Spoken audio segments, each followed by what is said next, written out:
For our last learning outcome of Module 6, which is learning outcome number 6, we're going to be covering the lymphoid organs. The main difference between the lymphoid tissues and the lymphoid organs is that the lymphoid organs, they're going to be separated from the surrounding tissues by a fibrous connective tissue that's called a capsule. And these organs will include the lymph nodes, the thymus, and the spleen. So let's take a look at these organs in more details in the next few slides. Lymph nodes are small oval lymphoid organs, as we can see over here from these images, and they're going to be ranging in diameter from 1 to 25 millimeters, which is around 1 inch, so it's really tiny. And the general pattern of the lymph node distribution in the body can be seen on this image over here. The main ones that are represented on this image are the cervical lymph nodes right at the neck region, the axillary, which are located on your axilla, which is another word for armpit, and the inguinal lymph nodes, which are located by your inguinal region or around your groin area. You will have a few other locations where these aggregates of lymph nodes are located, like the area where your appendix and your Peyer's patches are located, and we will talk more about these two structures in the upcoming slides. And in addition, you will find lymph nodes, especially in the thoracic and abdominal cavities. Now notice how those are going to be distributed in areas that are particularly susceptible to injury or invasion. And why do you think this is? Well, if we wanted to protect our home from intrusions, we would make sure that our doors and windows were well guarded, right? Well, here is the same thought process. So they're located close to openings where pathogens can easily come into our body. On this slide, we're going to be covering the lymph node structures. So initially, we're going to have this dense fibrous connective tissue capsule that covers each of the lymph nodes, and the fibrous extensions from the capsule that extend, they will part way into the interior of the node. And these fibrous extensions, they're called trabeculae, as we can see right over here. Now, blood vessels and nerves, they attach to the lymph node on this indentation right over here that's called the hilum. And each lymph node has two sets of lymphatic vessels. We have what we call the afferent lymphatics and the efferent lymphatics. The afferent lymphatics, like the name suggests, are going to be arriving at the lymph node. So they will bring lymph to the lymph node from the peripheral tissues, and they penetrate the capsule on the opposite side of the hilum, as we can see from all these afferent lymphatic vessels coming in on the opposite side of the hilum. The lymph that's arriving will then flow slowly through the lymph node within a network of sinuses, which we don't really see on this image. But these are tiny little vessels that the lymph will use to circulate throughout the lymph node. Now, right when the lymph arrives at the node, it will first enter this space that's called the subscapular space, which, like the name suggests, is right below the capsule. And this area will also contain a meshwork of branching reticular fibers and interconnected macrophages and dendritic cells. The dendritic cells, they will collect the antigens from the lymph and they will present them in their cell membranes, where the T cells will encounter these bound antigens and become activated. And this will initiate what we call an immune response. And the same thing happens to the macrophages. And after passing through the subscapular space, the lymph will then flow through what we call the outer cortex of the node, which is this area right over here. And the outer cortex will contain these aggregated, inactivated B cells together with the germinal centers, where we will find these producing long-lived antibody-secreting plasma cells and also memory B cells, which will be able to provide protection against reinfection.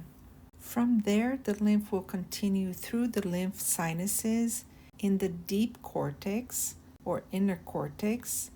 And here we're going to have actually circulating lymphocytes that will leave the bloodstream and enter the lymph node by crossing the walls of the blood vessels within the deep cortex.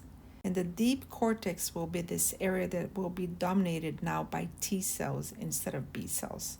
And after flowing through the sinuses of the deep cortex, the lymph will continue into the area or the medulla of the lymph node, which is right over here. And the medulla will contain B cells, macrophages, and plasmocytes. And this is important because from the medulla, the lymph will go out through the efferent lymphatic vessel. And so it's important to have all these immune cells located right at the medulla where the lymph will be exiting the lymph node to then enter into the bloodstream. So it's important to get rid of any pathogen that is leaving the lymph node before it gets into the bloodstream. With regards to the functions of the lymph node, we can say that it actually works like a water filter in that it will filter and purify the lymph before it reaches the venous system. As the lymph flows through a lymph node, at least 99% of the antigens that are present in the arriving lymph are going to be removed. Therefore, the ones that are arriving through the afferent lymphatic vessels. And once they enter the lymph node, remember that there's this subscapular space that will contain macrophages that will engulf the debris or pathogens in the lymph as it flows past them. And the pathogens that are removed in this way by the macrophages will contain antigens that will then be presented by the macrophages to the nearby T cells. And then this will initiate the immune response. Now, there are other antigens that might stick to the reticular fibers or even to the surfaces of the dendritic cells, and they will also stimulate the T cell activity. In addition, the antigens might stick to the reticular fibers that are present in this subscapular space, and it will make it easier for the macrophages and the dendritic cells to find these antigens. Therefore, I want you to realize that there are all these different types of lymphocytes that are present in the lymph node, and they are working hard to remove as many pathogens as they can before the lymph re-enters into the venous circulation. Now let's find a little bit more about the thymus, which will lie posterior to the manubrium of the sternum in the superior portion of the mediastinum. And it has this nodular consistency, which actually looks like the pancreas, because the pancreas also presents these little nodules. And it also has a pinkish coloration. Remember that the thymus is a gland, and therefore it will have endocrine functions just like the pancreas. Now, the thymus reaches its greatest size relative to the body size in the first year or two after birth, and it will reach its maximum absolute size during puberty, when it will actually weigh between 30 and 40 grams. Therefore, the thymus gradually decreases in size, and the functional cells are going to be replaced by connective tissue fibers. So this is not good, right? Because you're losing a site of immune defense. And this degeneration process is called involution of the thymus. So we can see on this image over here that the newborn will have a way bigger thymus compared to an adult. And the older you get, the smaller the thymus gets. And this is not good because remember that the T cells, they are produced in the bone marrow, but they will mature in the thymus. So you have a place of maturation of the T cells that's actually becoming smaller and smaller. And this means that you will have less and less T cells circulating in your body as you get older. And this is one of the reasons why elderly are more prone to infection, because they have a smaller thymus. Now, because it is a lymphoid organ, it will have a capsule, just like the lymph nodes, that will cover the thymus and divide it into two thymic lobes, as we can see from both of these images. In addition, the capsule will have this fibrous partition that's called a septa that will extend from the capsule to divide the lobes into lobules that will average about 2 millimeters in width. So they're very, very tiny. And each lobule will consist of a dense outer cortex and an internal medulla. The cortex will contain the lymphoid stem cells that will divide rapidly, producing daughter cells that then mature into T cells and migrate into the medulla. And during this maturation process, any T cell that is sensitive to normal tissue antigens, they're going to be destroyed. And the surviving T cells, eventually they will enter one of the specialized blood vessels in that region.